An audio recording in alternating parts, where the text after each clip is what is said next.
Bom, acho que já tá bom para a gente começar. Caio, confirma que você está me ouvindo aqui. Tô sim. Ah, que bom. Então tá. Como tem aqui na apresentação já, meu nome é Daniel Aguiar. Deixa eu pegar o slide aqui. Isso, ótimo. Meu nome é Daniel Aguiar, tá aqui no slide. Tô vendo aqui que eu já trabalhei até com alguns de vocês, em alguns casos. Essa aqui é a primeira apresentação que a gente, quando eu falo pessoal de SharePoint, pessoal de escalação de SharePoint, está fazendo no Office 365 Academy. Então, a gente pensou em fazer, qual que seria o primeiro tópico que a gente poderia começar? Algo mais técnico, mais complexo, algo do nível 400, 300. A gente decidiu por começar por algo simples, que não é muito utilizado, né? Uma coisa assim que os administradores de SharePoint fazem todo dia, em qualquer site collection. Então, pelo fato de ser pouco utilizado, a gente tem uma experiência aqui no lado de SharePoint, dos engenheiros de SharePoint, que é quando o cliente vai fazer, a chance de dar errado é alta. Não porque sempre está complicado, sempre tem alguma coisa falhando, mas mais porque não é uma coisa que é normal, não é uma coisa que a gente está acostumado a fazer. Não é o criar usuário, acertar o search, fazer biblioteca de documentos, fazer workflow, é algo que muitas empresas gostam, muitos grupos pedem para fazer, pessoal de RH, pessoal de marketing, mas não é uma coisa que a gente está acostumado a fazer. Então, é uma apresentação simples, uma apresentação bem, bem tranquila, assim, em questão de nível técnico. Tem, claro, os seus detalhes, eu vou querer falar bastante para vocês os detalhes, mas não é nada muito extremamente profundo. Tá? Esse slide aqui, para vocês que já participaram de outras apresentações do Office 365, vocês provavelmente já conhecem, que mostra para vocês que a apresentação, ela, o mais importante que eu imagino para vocês saberem é que a apresentação ela está sendo gravada, então ela vai ficar disponível para vocês depois eu não sei quais são os meios de comunicação. Se eu não me engano, tem uma apresentação disponível já no YouTube, tem um canal lá que você pode acessar. É, e muitas das coisas que a gente vai falar aqui, a gente está se baseando nos artigos MSDN, mas como é falado, é claro que é mais rico o que está escrito no MSDN do que o que eu vou estar falando em si. Tá? Então, provavelmente eu posso esquecer algum detalhe que está lá na documentação. É, Bom, vamos lá então. Então, como vocês já devem ter visto no convite, a gente vai estar tratando aqui de BCS, tá? Business Connectivity Services. A ideia é que a gente só faz uma demonstração rápida de BCS no SharePoint Online, e aí eu passo para vocês qual são os problemas, os casos que a gente mais comumente tem recebido em relação a BCS, quando se está trabalhando no SharePoint Online. No caso de BCS, é muito comum também no SharePoint On-Premises. Não é uma coisa assim que é exclusivo de SharePoint Online, a grande maioria dos problemas que eu vou comentar para vocês. Tá? Então tem muitos dos problemas que são visíveis também no on-premises, não são exclusividades do online. Ah, então, antes da gente começar a apresentação em si, tá? Sobre a parte do BCS, tem esse slide que mostra a estrutura, e vendo esse slide aqui, eu lembro de onde veio essa apresentação. Essa apresentação que vocês estão vendo é quase a mesma apresentação que foi feita interna, né? Porque a gente começou a divulgar mais a parte do BCS. Então, essa é uma apresentação que foi mostrada para os engenheiros, uma apresentação bem simples de start. Claro que depois veio as mais complexas, mas essa foi a apresentação inicial, praticamente do jeitinho que vocês estão vendo aqui, tá? Então, ele tem a definição, tem o link aqui da TechNet, e lá no link da TechNet você pode ver que tem essa definição aqui da parte de BCS. Então, bem resumidamente, para quem não sabe, o BCS é uma feature que a gente tem no SharePoint que permite a gente conectar com bancos de dados, com conteúdos externos ao SharePoint. O SharePoint tem o seu próprio banco de dados, aliás, são vários bancos de dados, mas às vezes tem alguma informação que não está no SharePoint, que você não quer importar para o SharePoint por N motivos, custoso, São muitos dados, os dados são atualizados em outro banco de dados por outro sistema, um sistema de RH, um sistema de clientes, e não vale a pena, existe uma decisão de negócio que não vale a pena migrar isso para o SharePoint, e mesmo assim você quer conectar. Para fazer isso, é possível fazer de uma série de maneiras, tá? E para atingir esse objetivo, você pode fazer customizações no SharePoint, usar .NET. Existe uma série de maneiras de atingir o mesmo objetivo. Quando a Microsoft criou o BCS, ela criou justamente porque o SharePoint estava sendo utilizado de uma maneira um pouco diferente, obviamente bem diferente do que um site normal. Porque hoje você tem o seu SharePoint, você tem o seu tenant, você tem lá a sua farm, e você cria lá o seu web application, o seu site collection, e você, em muitos casos, a grande maioria dos nossos clientes dão a oportunidade para o próprio usuário criar o site dele. Então, vamos supor, você tem lá um cliente que é de auditorias. Então, cada grupo de auditoria pode criar o seu próprio site. É uma coisa que a gente vê com muita frequência.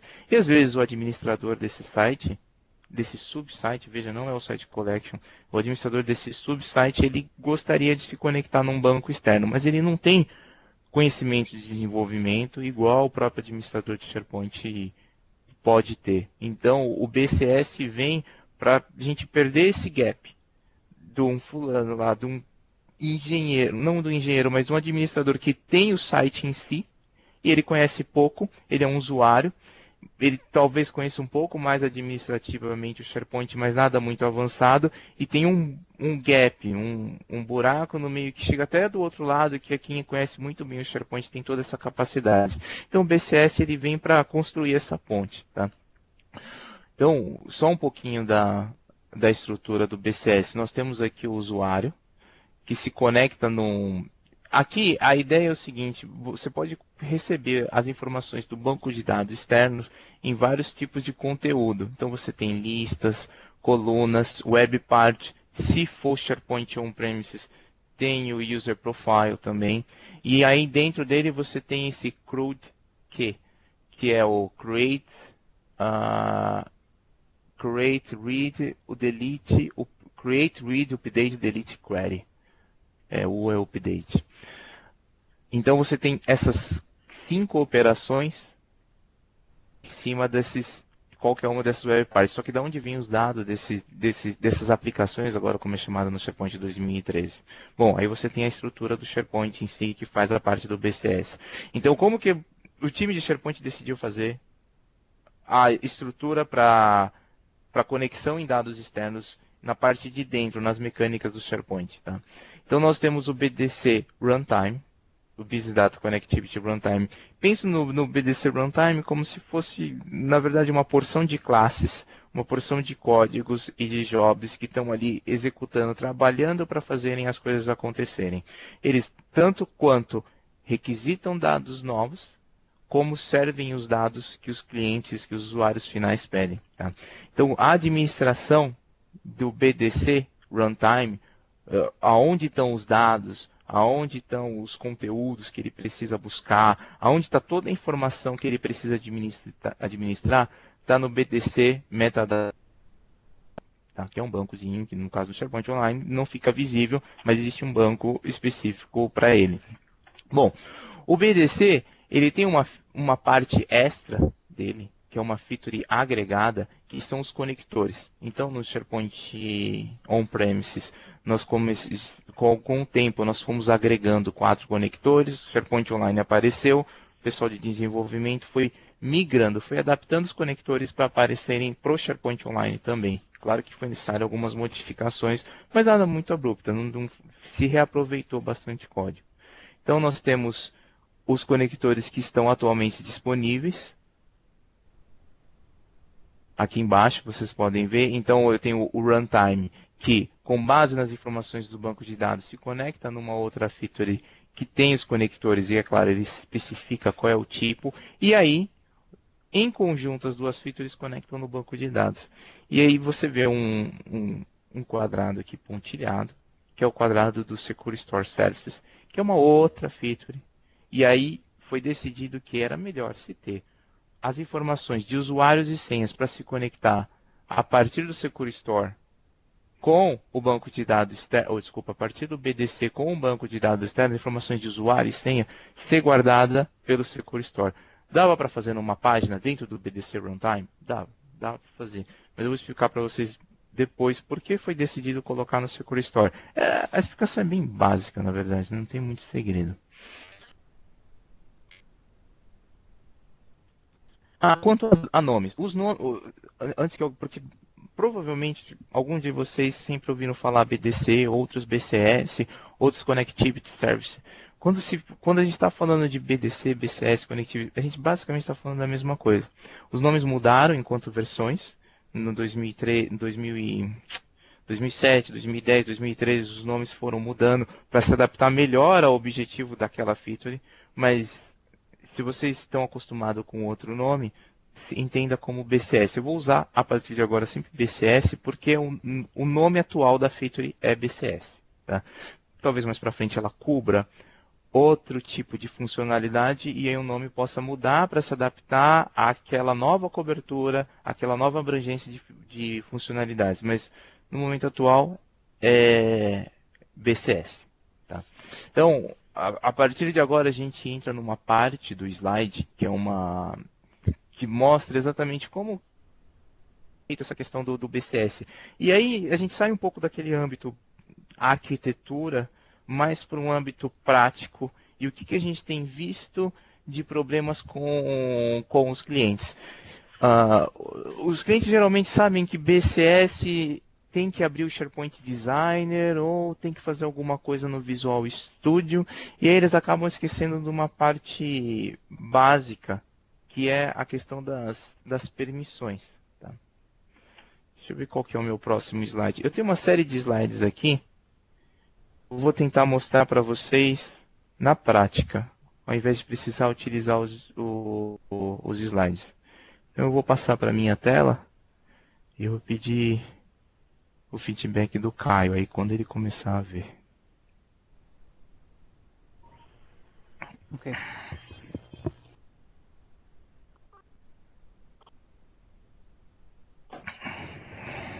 Deve estar carregando para vocês.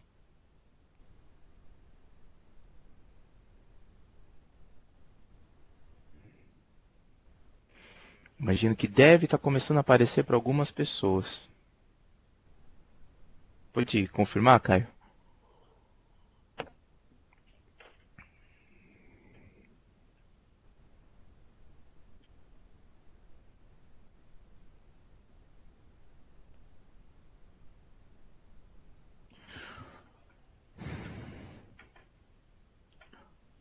Acho que o Caio não está vendo. O Alain ou alguém, Carlos Silva. Daniel?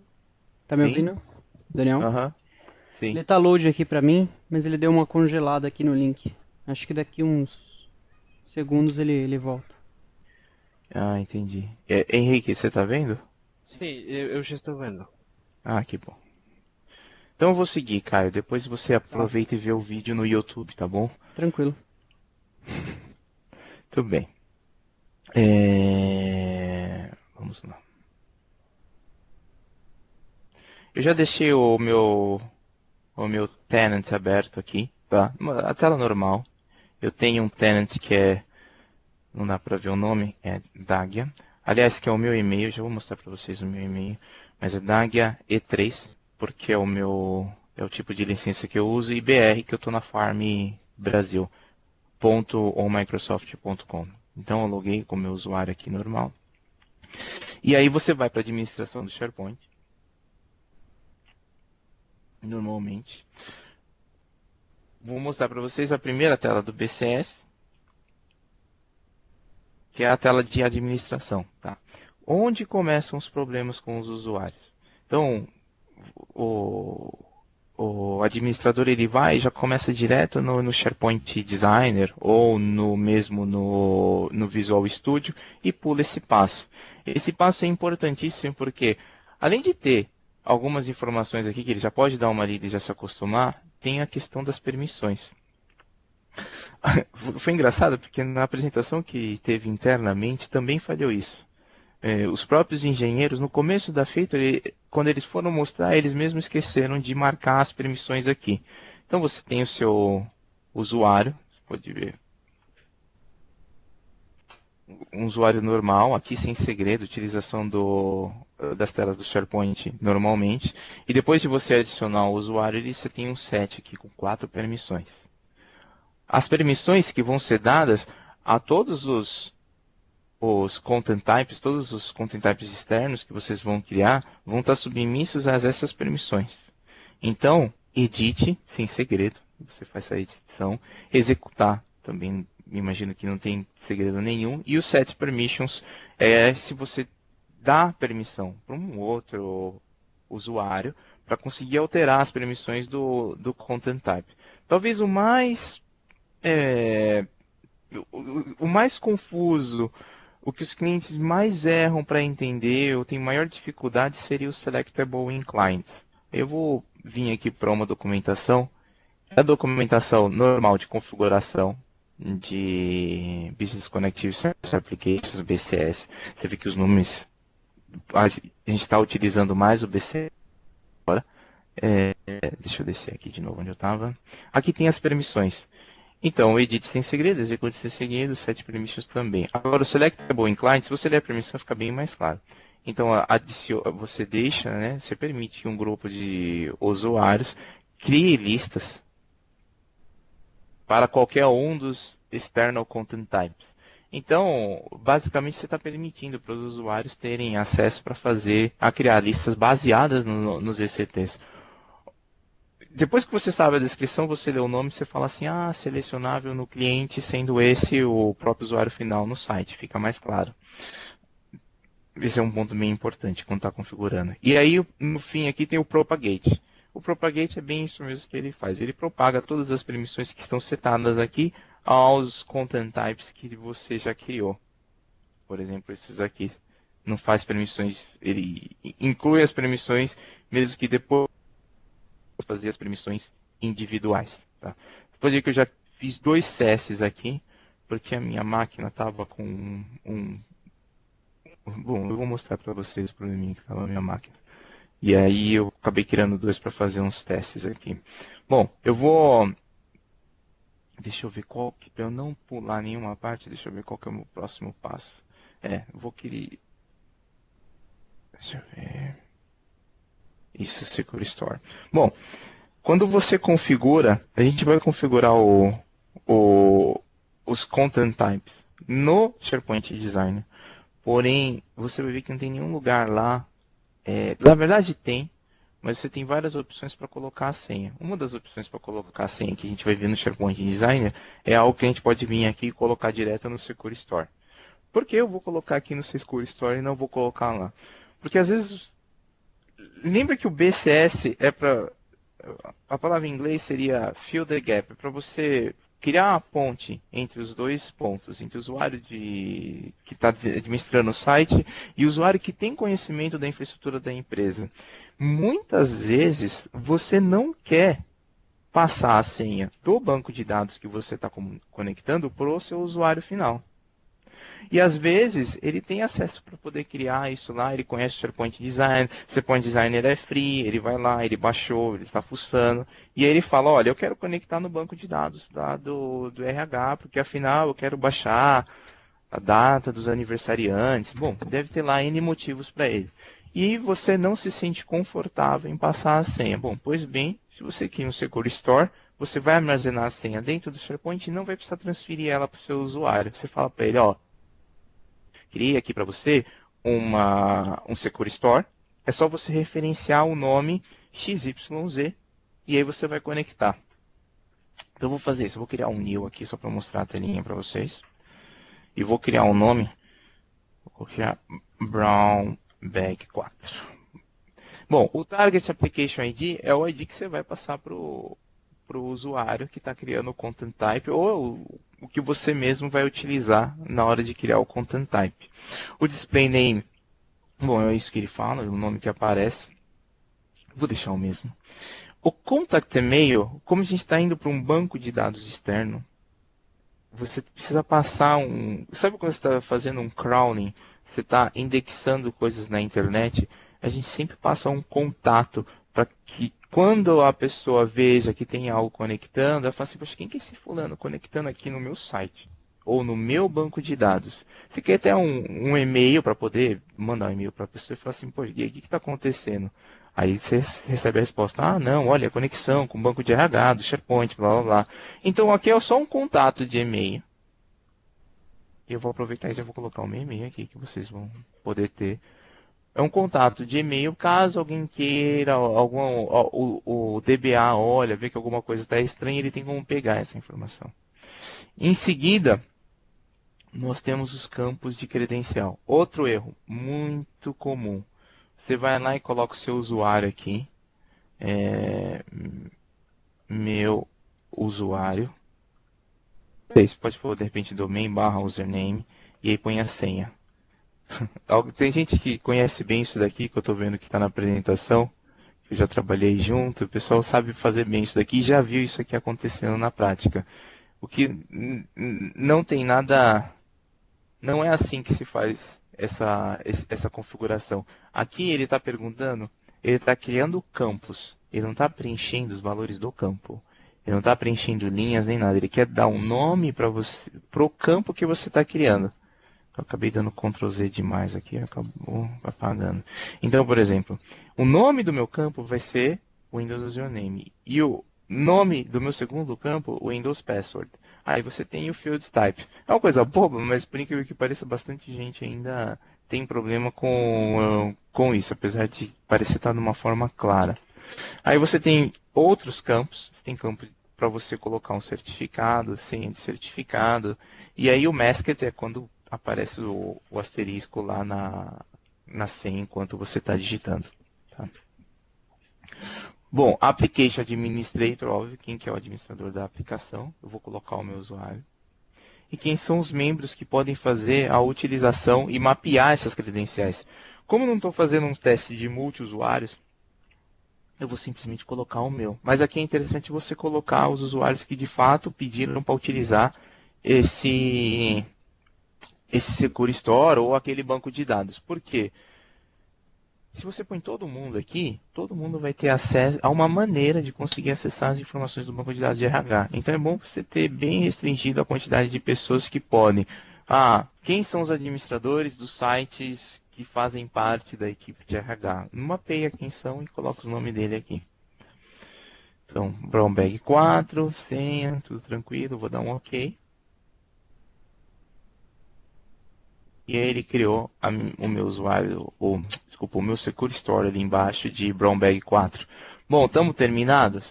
Não, lembra? Só colocamos os campos. Agora eu preciso selecionar ele e vir aqui e colocar a senha. Essa senha é a senha de acesso ao banco de dados. Então, de repente, o banco de dados que tem lá do pessoal de RH não é Windows Name, igual o meu. Eu estou com um banco de dados em Azure, na nuvem. E ele não tem ligação com usuários de domínio. Então, eu tenho um nome específico para colocar aí. Dependendo de cada situação, você tem diferente tipo de nome de usuário, com domínio, etc. Você coloca aí. Mas o importante de lembrar é que eu estou fazendo o Secure Store, que é o usuário que vai conectar no banco, que é aquele usuário que eu não quero passar para o meu administrador do site. Então, no meu banco de Azure, é Daniel J. Guiar e a senha é secreta. Vou dar um OK. Espero que eu não digitei errado a senha. Porque quando eu estava fazendo esse Brown Bag 2, eu digitei errado a senha. Fiquei um tempão tentando entender. Bom, muito bem. Só voltando aqui para vocês não esquecerem, ao invés de voltar para o PowerPoint, eu vou pegar esse slide aqui, essa aba aqui que já está pronta.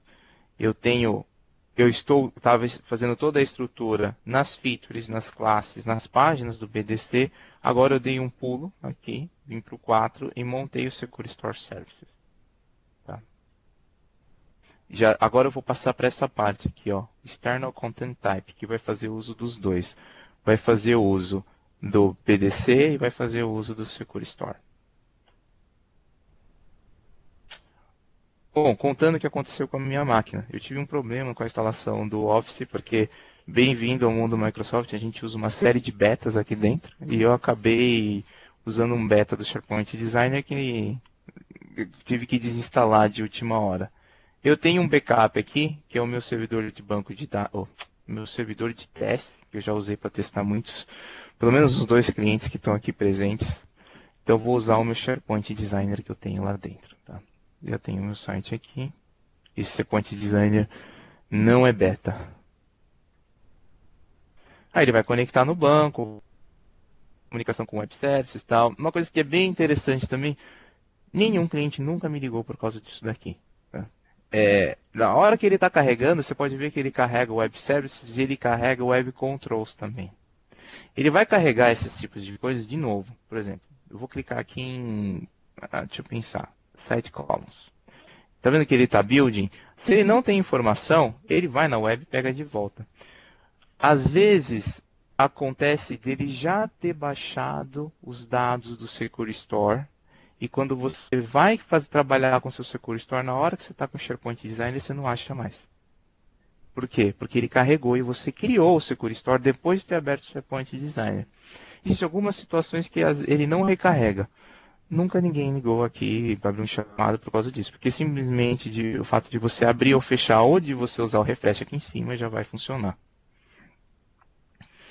Mas quando você está fazendo uma demonstração para alguém, às vezes acontece. Bom, o campo que a gente tem aqui é o External Content Types, e aqui em cima você pode ver que no Ribbon nós temos o New, tem o Edit para caso eu queira editar algum dos outros, e o Manager. Tá? Então eu vou clicar no External Content Types para fazer um novo, porque lembra, configurei o BDC,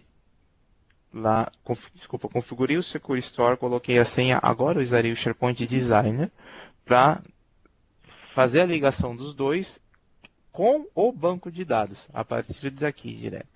Então, nessa nova telinha que apareceu aqui para a gente, do External Content Types, tem umas interessantes. Então, o óbvio, o básico aqui, é você colocar o nome, aqui, sem segredo nenhum.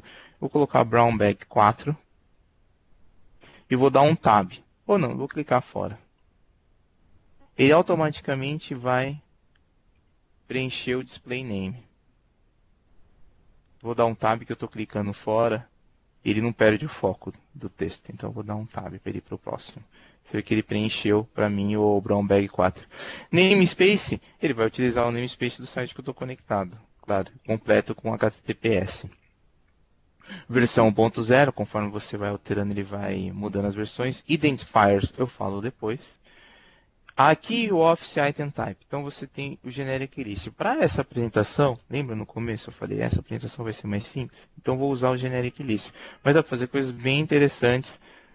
No on-premises dá para fazer coisas também bem interessantes com outros, por exemplo, contato e tal. Mas para essa vez, que é a primeira apresentação, a gente vai ser mais tranquilo e vai começar no Generic List.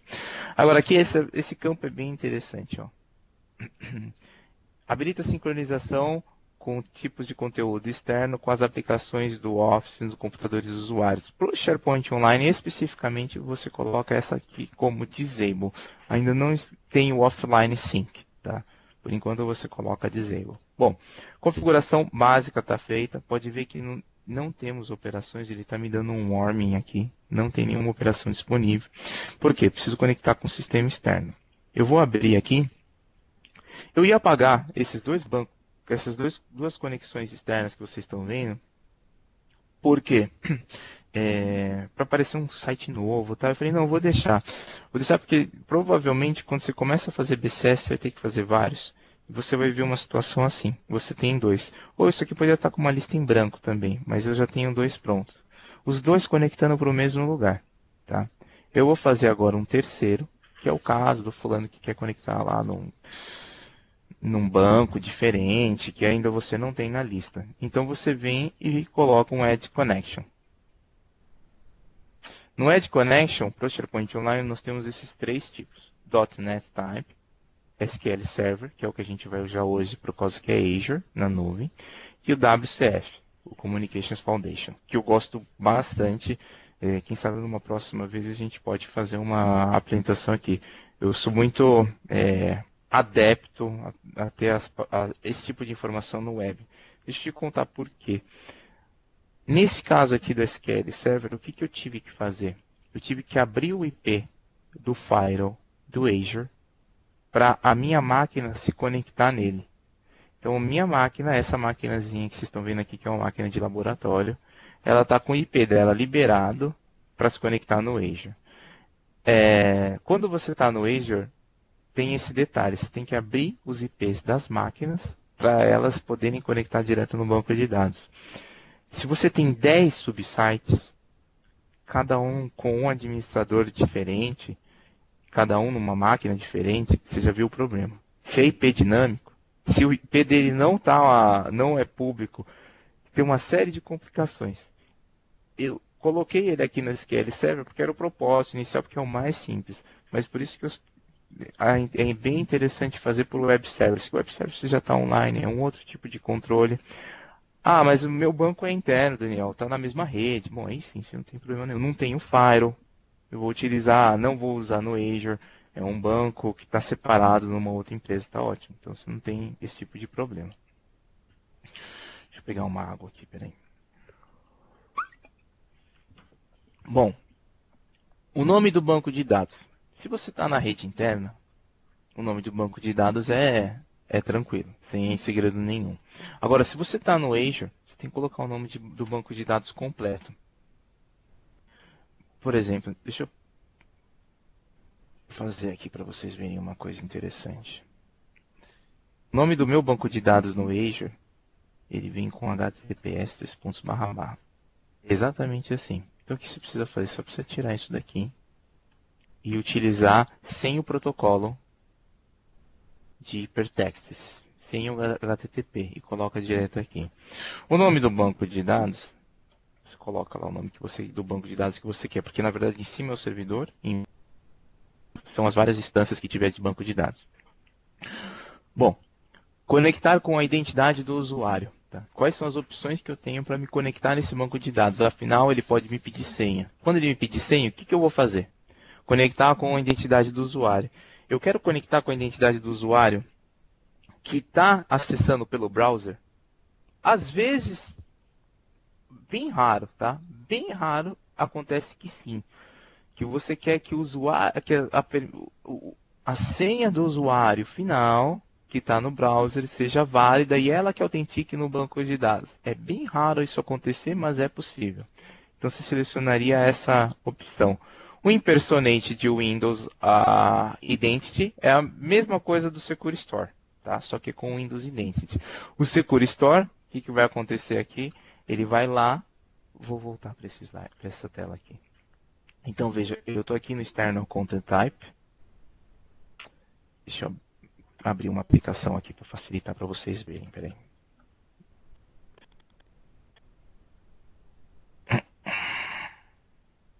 Bem.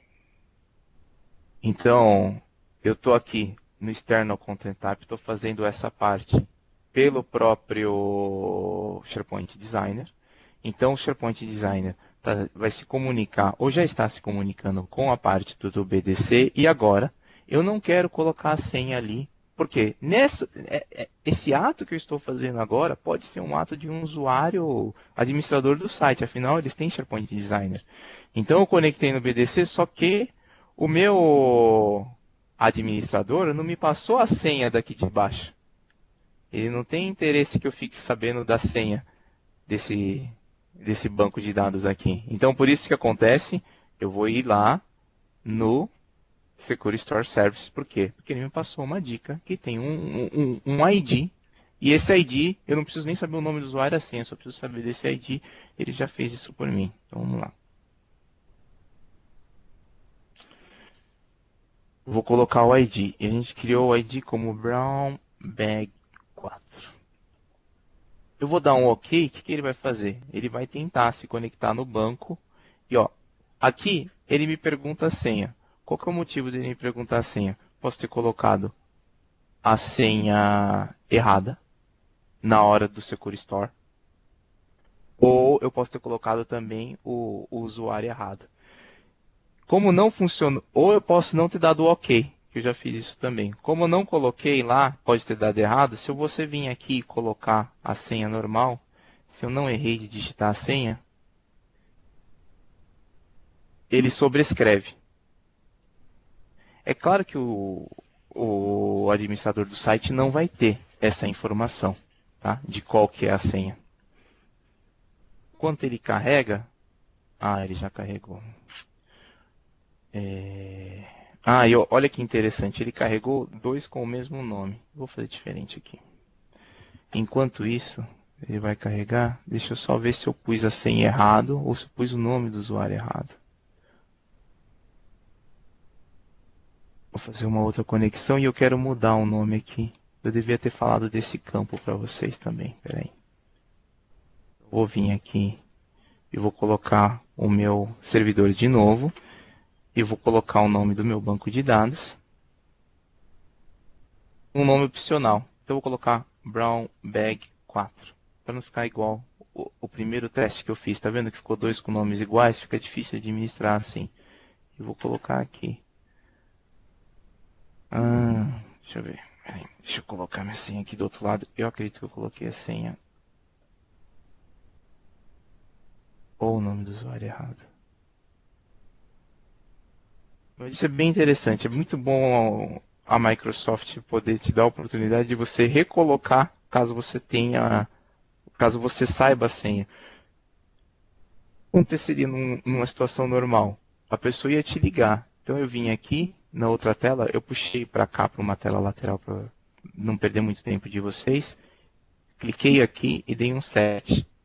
Bem naquela hora que eu falei, será que eu estou colocando a senha errada? Eu acho que eu tinha digitado uma outra senha. Até que eu falei, não vou contar para vocês. E de fato eu tinha digitado uma outra senha. Entanto que agora vocês viram que foi. E funcionou. De qualquer forma é bom ele poder te fazer o prompt de senha de novo. Falar assim, olha, a senha que você me passou está errada. Você não quer colocar? Então ele deixa. No usuário, o administrador do site, ele nesse momento vai te ligar. Ele vai falar, olha, Denis, olha lá tá errado. Não está funcionando. Cadê a senha? Aí você vai falar, não, peraí, eu vou arrumar no Secure Store. Fazer igual o Daniel fez na apresentação. Vou lá, arrumo no Secure Store rapidinho e vejo como que se você consegue de novo. Bom, abrindo o nosso Brown Bag 4, agora ele vai fazer um query lá nas tabelas.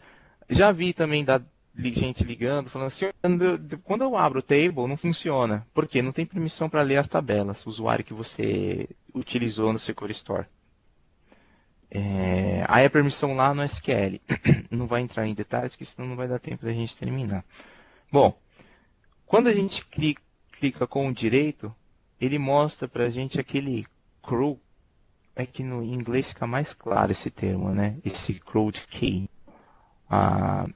Mas essas operações do CRUD, elas vão aparecer exatamente aqui. Deixa eu dar um zoom aqui. Então, tem o C de create, o R de read item, o U de update, o D do delete, e o query é o read list, é a segunda opção. Eu posso criar operações variadas. O usuário, né, agora que ele já tem a senha, o administrador do site, ele pode criar operações variadas. Eu vou dar um create all operations, tem para tudo. E não preciso ficar entrando em todos os detalhes de cada um, mesmo porque o nosso tempo é limitado. Então ele já avisa, vou criar o CRUD R, C-R-U-D. Bom, a Microsoft aqui decidiu utilizar read list, na documentação está query, dá na mesma. Então, next. Ele identifica um banco de dados bem simples, tá? ID, nome, sobrenome e idade. Então, o ID, você pode ver que o ID ele trouxe com uma chavinha. Obviamente, está como primary key lá no banco de dados. E aí ele já sozinho mapeou ele como um identificador. Se eu precisar fazer uma query, nesse caso não eu, né? Deixa eu usar um outro termo. A gente fica usando eu assim aqui dentro e acaba ficando estranho. Se o SharePoint precisar fazer uma query por qualquer que seja o motivo lá no banco de dados, update de item, ele vai se referenciar por aquilo que você marcou como map to identifier. Dá para marcar mais de um. Não está no escopo da apresentação como fazer para ter dois identifiers, mas é necessário que pelo menos um esteja marcado. Se você tirar ele, você vai receber o famoso Red X, o X vermelho, que na verdade ele é branco, avisando. Você tem que ter pelo menos um identifier especificado. Tá? Se você coloca 2 identifiers, já teve bastante cliente ligando. Ah, ele colocou 2 aqui, deixa eu marcar um pelo menos para sair. Se coloca 2, não dá para ver facilmente esse erro. Por quê? Na hora que você vai criar a lista, você vai ter esse Enterprise, esse External Content Type, você vai receber um Unexpected Error. Abrindo o LS Logs, você vai ver que tem um erro assim. São 2 identifiers que estão sendo passados, porém o banco de dados tem somente um. Então é um erro que não fica claro. A gente só dá um Unexpected para o usuário final. O administrador no SharePoint On-Premises consegue ver. No SharePoint Online, ele vai ter um Unexpected Error. Então é só para vocês ficarem bem. E engraçado, não tivemos nenhum caso, pelo menos que eu tenha ciência, sobre esse tipo de erro. Bom, já está selecionado, não tem muito o que fazer, a não ser que você tenha um campo data e você quiser equivaler todos os campos aqui, colocar required, como eles vão aparecer. Eu não vou mexer, porque ele está basicamente pegando as propriedades dos campos no banco. Por exemplo, esse aqui é required. E vou dar um next.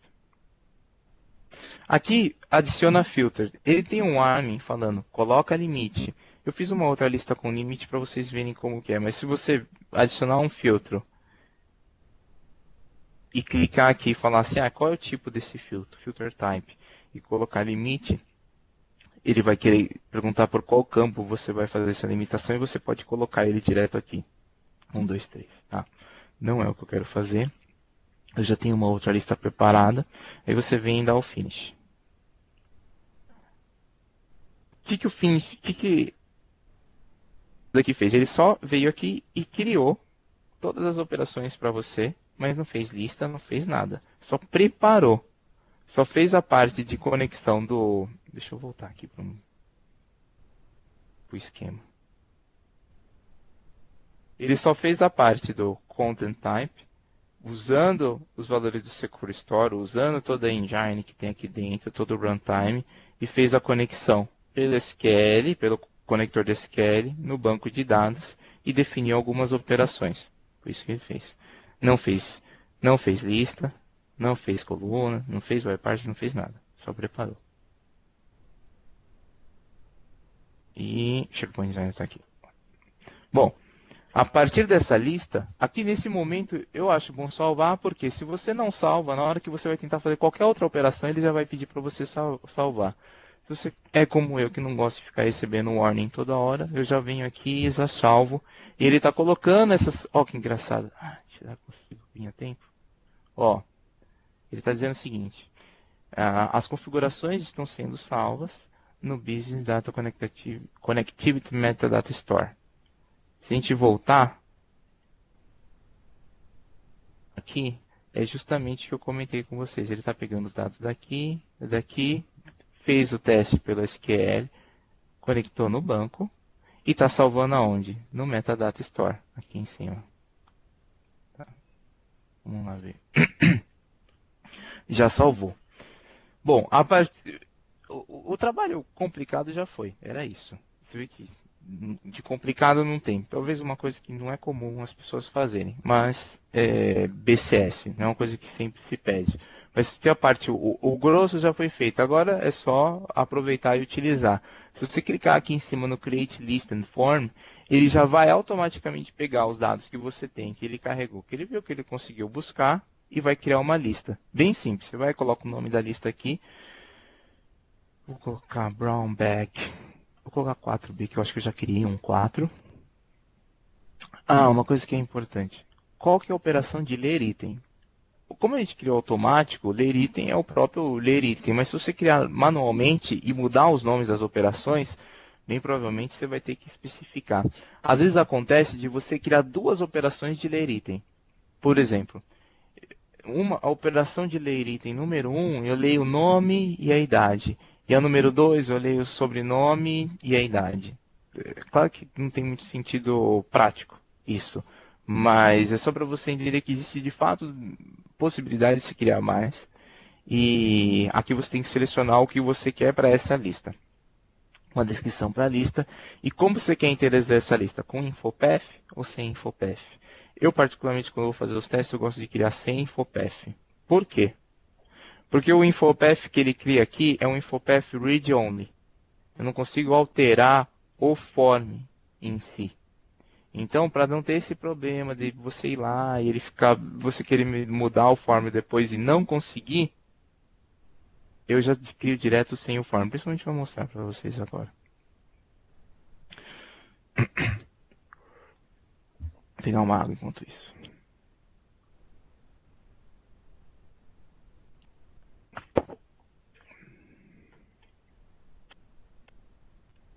Bom, agora o que ele está fazendo? Ele foi mais rápido do que eu. Ele está utilizando o external content type, pegou os dados daqui, passou pela SQL, está vindo no banco e criou. Ele não puxou os dados da lista, isso é bem importante entender. Ele não veio aqui e trouxe todos os dados da lista. Ele simplesmente criou a lista em si, o template. Vamos dar uma olhada. Ó, ele já terminou. Eu vou vir aqui direto no meu site. Esse aqui é o último refresh que eu dei do site. Vou clicar ele aqui em cima de volta. E você vê que apareceu o Brown Bag 4. Se eu clicar no Brown Bag 4 agora, pode ver que agora ele está indo lá no banco de dados e puxando as informações que eu preciso.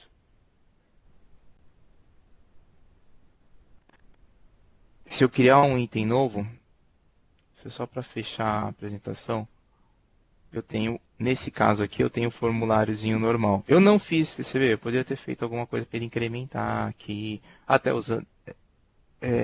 no InfoPath não daria para fazer isso, mas melhorando a minha estrutura lá no banco de dados. Deixa eu colocar aqui.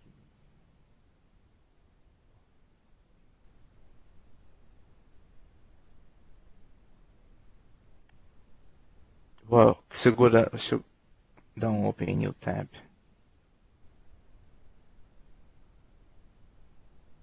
Tá vendo? Tem um outro Content Type, é a mesma coisa, vai sempre para o mesmo lugar. E busca as informações que estão lá no meu outro banco de dados.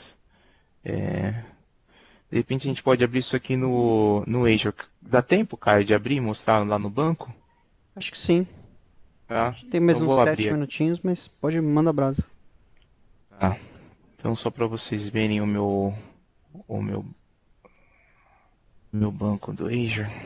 Eu estou abrindo ele aqui numa outra tela, porque esse banco eu uso para várias coisas.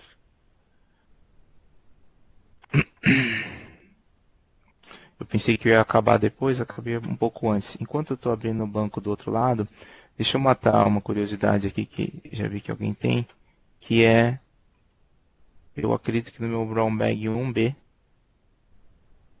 eu criei vamos ver, se é nesse daqui. Acho que é nesse. Ó, isso aqui que vocês estão vendo é o que foi gerado pelo InfoPath. Naquela hora de marcar o InfoPath, eu deixei ele marcado e ele me gerou isso daqui. Tá? Não é possível de editar. Daniel, cadê o save? Não tem o save aqui. O save está aqui em cima, nesse modelo. Eu gosto muito do modelo do SharePoint 2013. E nesse daqui, eu coloquei um limite. Vou mostrar para vocês. Eu acredito que eu ainda tenho ele aqui, o Brown Bag 2.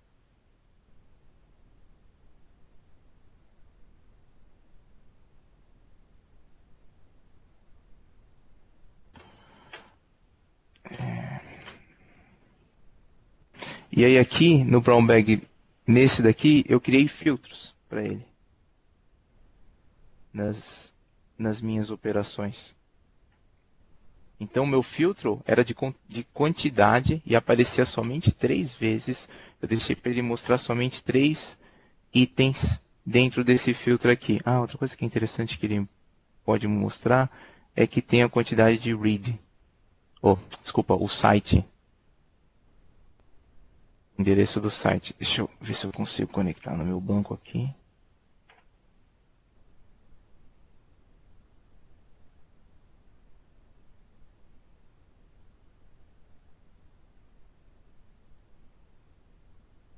Meu Deus.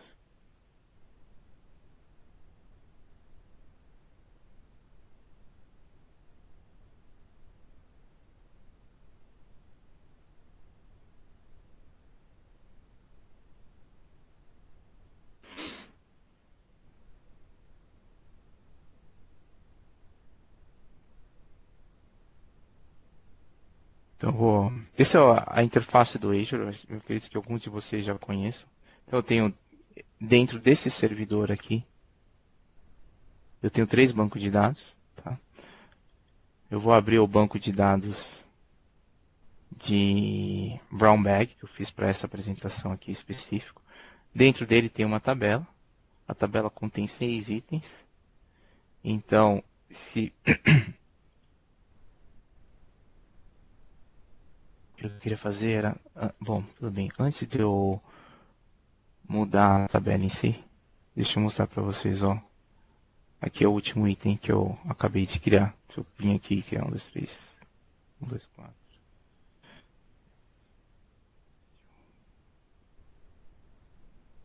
Tem limite.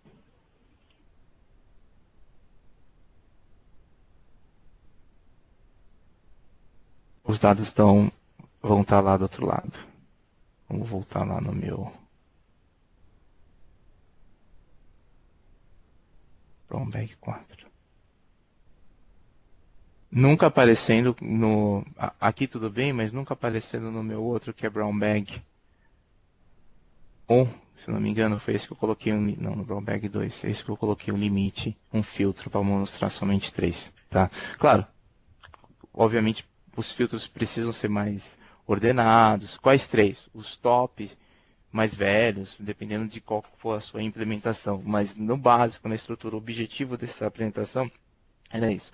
Mostrar uma configuração simples, como primeira apresentação de SharePoint no Office 365 Academy, para a gente testar, ver como que vai, se o pessoal gosta, se está muito difícil, se está muito fácil, para nas próximas a gente ir mais profundo. Bom, Caio, vou voltar aqui para os slides, mas eu acho que era isso, parte técnica mesmo. Tá. Você vai apresentar mais alguma coisa de slide, não? Eu vou só pular para aquele último slide. Tá, Eu coloquei vários slides. eu vou colocar a survey no final. Tá bom.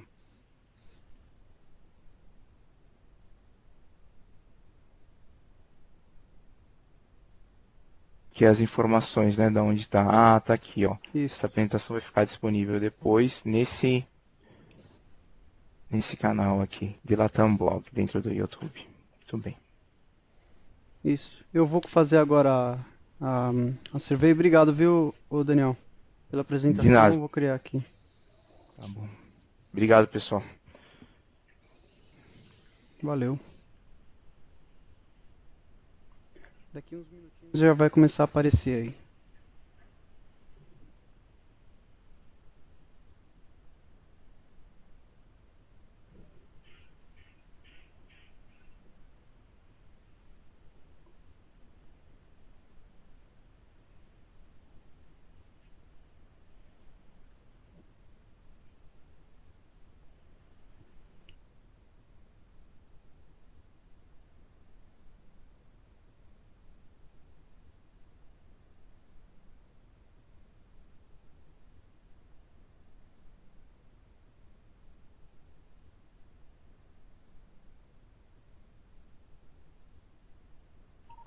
Mais algumas, vou criar mais uma aqui, tá?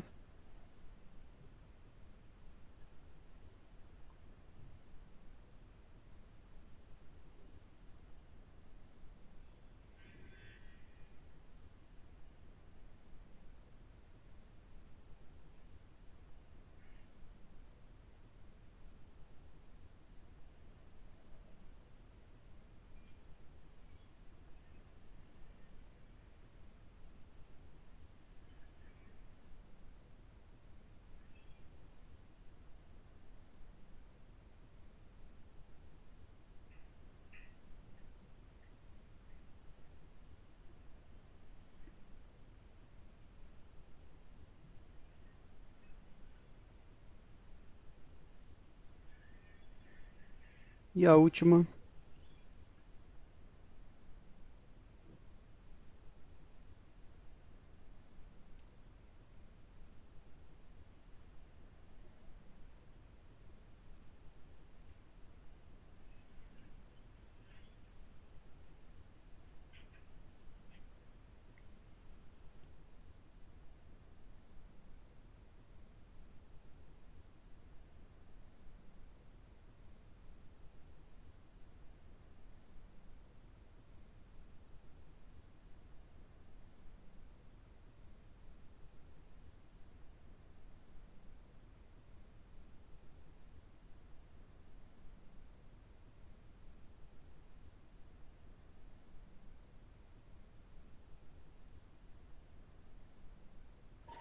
Pessoal, muito obrigado. Como a gente falou lá no site do YouTube, a gente vai postar depois da gravação dessa sessão.